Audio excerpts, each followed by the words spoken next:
Hello, it's Eric here, and then so this is the second video in my series on the major schools of thought in philosophy, and then so this second video is on the topic of existentialism, and it is very closely related to the previous topic on absurdism. Yeah. And by the way, the background music is coming from a Japanese song. It's absolutely one of my favorite Japanese songs. But unfortunately, I don't know how to pronounce the title. And but I mean, if you follow Japanese music, I'm sure you know this song, yeah. But so anyway, so the topic for today is existentialism, and then so once again, it's very similar to absurdism in the sense that it revolves around the idea that there seems to be no meaning or purpose to our observable universe. Yeah, and then so therefore that creates a kind of an existential angst. And so existential angst is in the sense of like, if you cannot find meaning or purpose in, in your world, then it seems to, it doesn't seem to be creating any motivation for human beings to move forward. Yeah, and so that's collectively known as the existential angst. And in order to solve this problem, philosophers basically have three solutions, and then so let's go through them one by one. Yeah. So the first solution is authenticity. So therefore, in order to overcome the existential angst, and they say you have to be authentic to yourself. So that means basically you develop your own personal identity. Yeah, and so then based off of your perceived identity, and then you try to move forward. Yeah, and then sometimes it's, they say that, if you develop your own personal identity, then you follow that identity, that makes your everyday life, easier to move forward, yeah? Like, that means that you have to be true to yourself, and then, you have to follow your identity and things like that, yeah? And then they say that, if you're true to yourself, then it makes your everyday life easier because you don't have to lie to yourself, yeah? And they keep saying that, if you find it difficult to lie to other people, try lying to yourself, yeah? And so that's the argument, yeah? So try to be authentic to yourself. But that seems to be like a kind of a theory, So in everyday life, how do you actually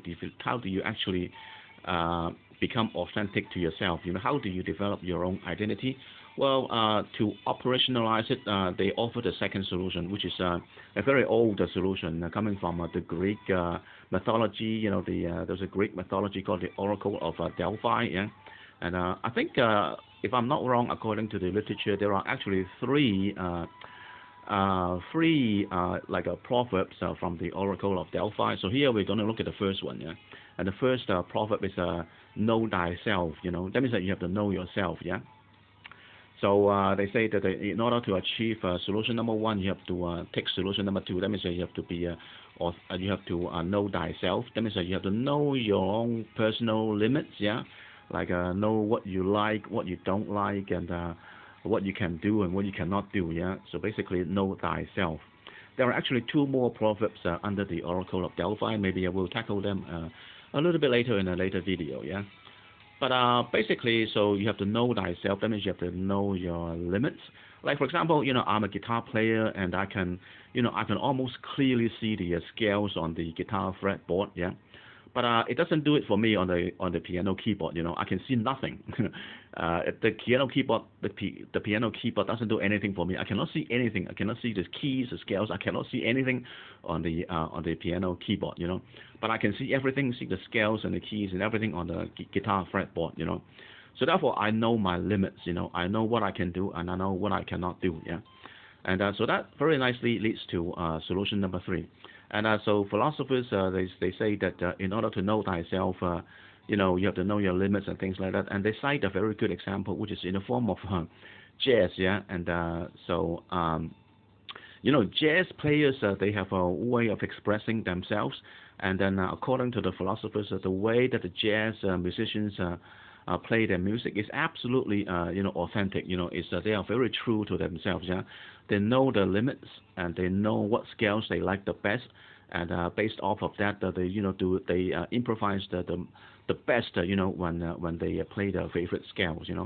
And so that's the example that the philosophers cite in terms of using jazz to to illustrate how you can be authentic to yourself. Yeah.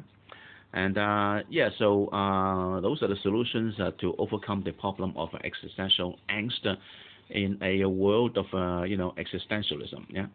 All right. So in the next video, we're gonna do a 180, and we look at something called rationalism, which is completely opposite to the existentialism and the absurdism that we talked about in the last video. Yeah.